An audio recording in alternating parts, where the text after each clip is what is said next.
अस्सलाम वालेकुम, welcome back to चट्टा मीठा। आज की जो रेसिपी है अंकुरित मूंग की खिचड़ी, बहुत ही ज़्यादा हेल्दी और बहुत ही सिंपल वन पॉट रेसिपी है। सबसे पहले तो आपको हरी मूंग लेना है और उसको भिगो करके अंकुरित कर लेना है। 1-2 दिन में ही बहुत अच्छे से अंकुरित हो जाएगा। तो चलिए, हमने यहाँ पे अंकुरित मूंग ले लिया है और कुकर में हमने डाला है देसी घी। देसी घी डालेंगे तो 3 से 4 टीस्पून देसी घी डालेंगे और घी गर्म हो जाएगा तो इसमें कुछ गर्म मसाले डालेंगे, जैसे एक दालचीनी का छोटा टुकड़ा डाल देंगे, एक बड़ी इलायची, छोटी इलायची, लौंग, तेज़पत्ता, ऐसे करके आप काली मिर्च, ये सब गर्म मसाले डाल दीजिए।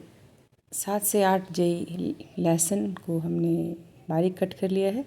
इसमें घिसा हुआ अच्छा लगता है, कूटा हुआ ज़्यादा अच्छा लगता है। वैसे ही 1 इंच के करीब अदरक है, उसे भी हमने घिस लिया है। इसको थोड़ा हम सौटे कर लेंगे ऑयल में, हल्का सा फ्राई। देखिए इस तरह से जब हो जाए तो इसमें प्याज डाल देंगे। तो 1 मीडियम साइज़ का प्याज, 2 लोगों के लिए खिचड़ी बहुत होगा। 1 कप हरी मूंग है भिगोया हुआ, अंकुरित किया हुआ है, 1 कटोरी हो गया है। अंकुरित करने से थोड़ा ज़्यादा हो जाता है, जितना मूंग लेंगे उतना ही चावल लेना है। जब प्याज लाइट गोल्डन हो जाएगा तो इसमें हम डाल देंगे पुदीना। तो पुदीना ज़रूर डालिएगा, पुदीना से बहुत अच्छा फ्लेवर आता है और इसमें हेल्दी भी होता है। तो 1 कटोरी हरा धनिया डालेंगे, 1 मुट्ठी पुदीना डाल देंगे और डाल के इसे भी हल्का सा सौटे कर लेंगे ऑयल में। उसके बाद इसमें 2 हरी मिर्च डाल देंगे।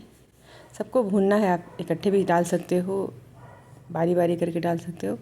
अब ये है अंकुरित मूंग, 1 कटोरी भर के हो गया। 1 कप मूंग है, 1 कप मूंग हमने भिगो के रख दिया था। दूसरे दिन ये अंकुरित बहुत अच्छे से हो गया और 1 बड़ी कटोरी भर के हो गया है। तो मूंग में हम डाल देंगे कुछ मसाले, जैसे 1/4 टीस्पून हल्दी पाउडर डालेंगे, वैसे इसमें नमक और लाल मिर्ची पाउडर। तो नमक इसमें 1.5 टीस्पून के करीब जाएगा, क्योंकि चावल का भी नमक होगा। 1.5 टीस्पून नमक, वैसे ही 1/4 टीस्पून लाल मिर्ची पाउडर डाल के इसको मूंग को अच्छे से भून लेंगे। सोंधी खिचड़ी होगी। जब मूंग अच्छे से तेल में भुना जाएगा तब इसमें हम डाल देंगे धुला हुआ बासमती राइस 1 कप। जितना हरी मूंग हमने लिया है उतना ही डालेंगे राइस। तो जब भी बनाइए, अगर 2 कप राइस चाहिए तो 2 कप ही हरी मूंग लेना है और उसके बाद उसको अंकुरित कर लेना है।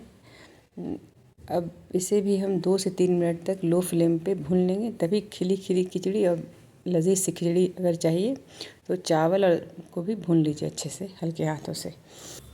अब इसमें हम डाल देंगे 2 कप पानी, जितना चावल है उसका डबल, क्योंकि मूंग तो भिगोया हुआ है, अंकुरित है, उसमें नमी है, उसके लिए पानी की ज़रूरत नहीं है, सिर्फ चावल के हिसाब से पानी डालेंगे। तो चावल जितना भी लेंगे उसका डबल पानी डाल देंगे।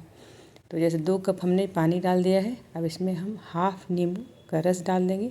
लेमन जूस से टेस्ट भी इन्हेंस होगा और चावल भी टूटेगा नहीं। अब ढक्कन लगा के 2 से 3 सीटी लगा लेना है। 2 से 3 सीटी देखिए हमने लगा लिया है। अब ये स्प्राउट मूंग की खिचड़ी रेडी हो गई है। तो सब मैं दिखा रही हूँ आपको। बहुत ही खिला खिला राइस हुआ है और बहुत ही प्यारा और बहुत ही प्यारी सी खुशबू, और बनाने के बाद आपको खुशी होती है। बच्चों को देकर आपको इतनी खुशी होगी कि कुछ हेल्दी हमने बनाया। इसके साथ दही का रायता हो, पापड़ हो, सैलड हो, बस।